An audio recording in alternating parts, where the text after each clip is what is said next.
Hello, everyone, and welcome to another edition of The Hard Count. I'm Michael Emami, and I recently had a great interview with Gila Riverhawks junior college football running back Michael Jamerson III. Jamerson is a Juco All-American with good speed and ball skills and has the ability to identify and exploit holes in defensive coverage and can read blockers very well.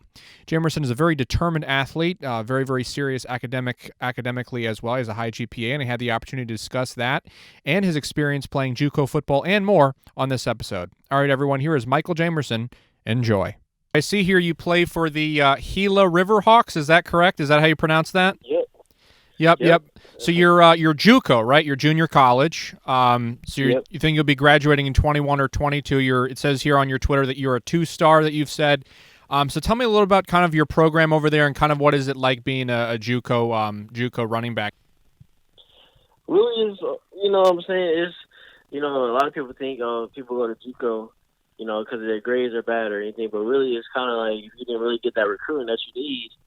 I went to prep school afterwards. I didn't get to schools that, like Division I schools that would give me enough money to go there. So, like, JUCO was kind of like somewhere I needed to go to get re-recruited. Something bigger for me where I can get college film instead of just having, high school film. I got college film. And, really, during college, it's a grind. It's not easy. Like, a lot of times it's hard with everything going on, but it's really a grind all mentally and physically. So as far as being like a JUCO running back, I've been training, to come into this year and have a breakout year for my freshman season at JUCO, and this year I pretty much exceeded the goals that I thought I would exceed. So. Yeah. I think most of our, most of the people listening would have heard of Last Chance U. I think it's that's the best way to kind of explain it in that regard. Yeah. It's kind of the same thing as that. But tell me a little about kind of your experience within your program and how are you kind of feeling right now in terms of your kind of getting into kind of a D1 or D2 school in that regard. My experience at at Gila River, I'm saying, like, I can't really explain it. Like, I loved being out there in Arizona. I loved all my teammates. We had a lot of playmakers on our team, but as far as that, I love my coaches. They was always there, supportive. They always pushed everybody. And as far as like the defense and offense, we always pushed each other every day at practice. Having some top defensive players and stuff, they always push the offense, and we always push the defense. So, we played to make everybody better. And as far as like the experience, it was a great experience. I recommend, other people to do this if they didn't have like the recruitment that they, the schools that they wanted. I would recommend them to at least do a JUCO year, because I believe that changes lives, honestly. And that could be a huge thing for people that didn't get recruited as much as they wanted. So, yeah, I was just going to say, like, you kind of talked about your experience, but I was just going to ask you about kind of your relationship with your head coach and kind of your coaches over there. How has that kind of been? A relationship with coaches? As far as relationship with coaches, I feel like I'm close to all my coaches. What I'm saying? They all real close. Like, you're all family, what I'm saying? I still talk to the coaches and everything. Like, there's not, like, I just played there and then, I don't talk to the coaches. Like, they keep me updated. They talk to me consistently, help me with recruitment and stuff like that.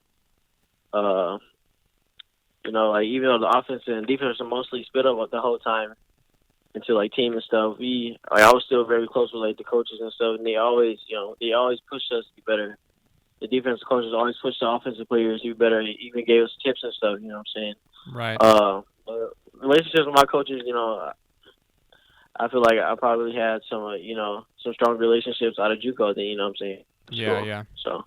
Yeah, that's obviously great to hear. And so I can see here your highlights look pretty good. You definitely got great footwork. You can great on screen passes too, and you can obviously read blockers very well. And those are all obviously great things, especially from a JUCO athlete trying to get into D1 school too. And so kind of tell me a little bit about I'd say kind of what your goals are when you kind of get to that level. So if you get to the Division I level, what are your goals in that regard?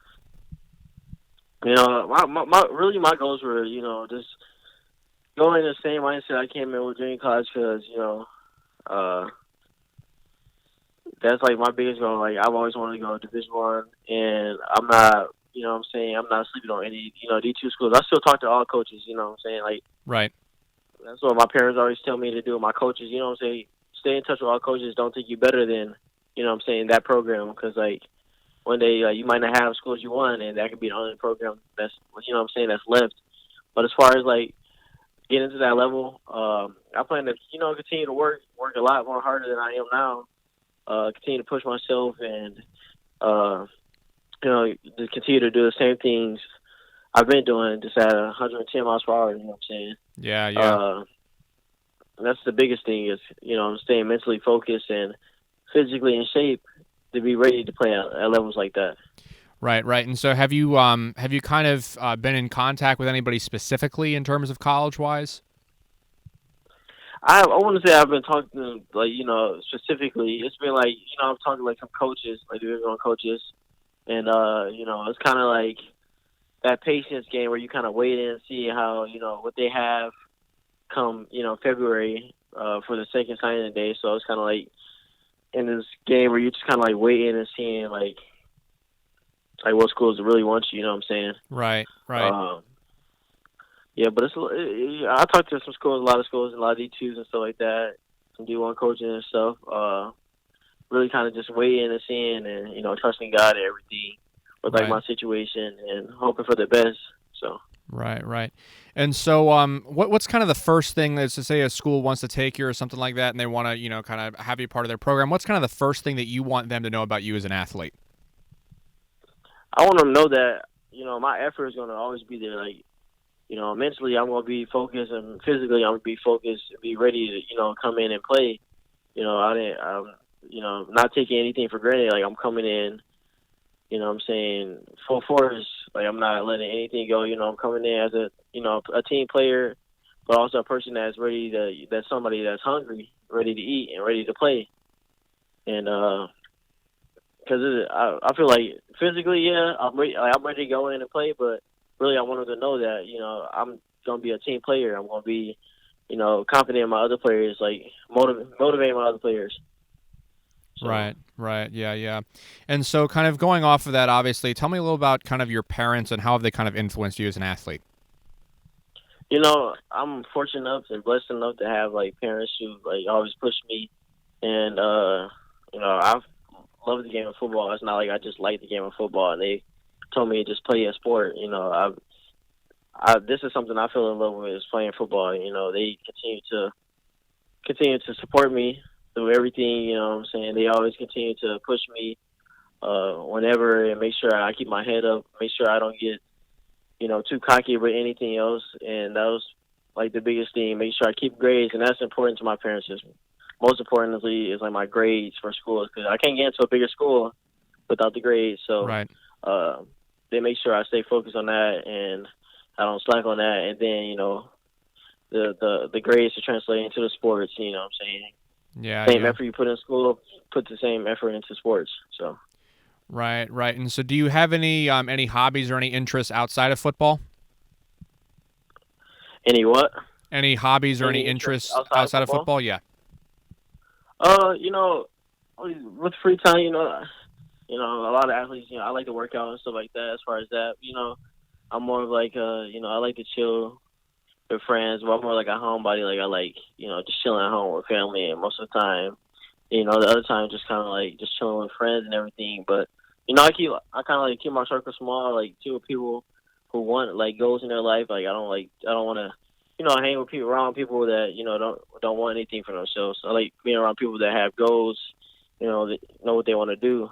So as far as that, I'm really like a chill person. Like I do anything when it comes to nothing that's gonna affect my future, but like more like I said, like I'm more of a chill person.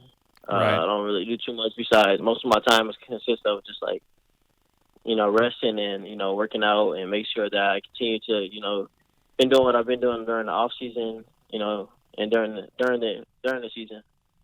Yeah, yeah, yeah. And so I usually ask everybody this just kind of for fun as well, but if you were to get drafted by an NFL team, what would be your preferred team you'd want to get drafted by? Saints, the Saints. New Orleans Saints. All right, awesome, awesome. Yeah. Awesome. Well, thanks so much for coming on, Michael. I really appreciate it. No problem. All right, everyone, thanks so much for listening. That was Michael Jamerson out of the Gila Riverhawks in Arizona. If you'd like to contact Michael, his Twitter account is at JamersonJuice01. That's his at. And I'll be sure to put his highlights below as well. Very, very interesting and nice talking to a Juco athlete. Very, very cool. Obviously, they work very, very hard. And I had a great experience talking with him. If you'd like to contact me, my Twitter is at Emami Michael. And my YouTube channel, you obviously know that. If you could please subscribe to it, that'd be awesome. Both my Instagram and Facebook, you could find me there at the Hard Count with Michael Emami. Follow us to those. It'd be greatly appreciated. All right, everybody, thanks so much for listening. This has been the Hard Count. Do you have what it takes to go D1?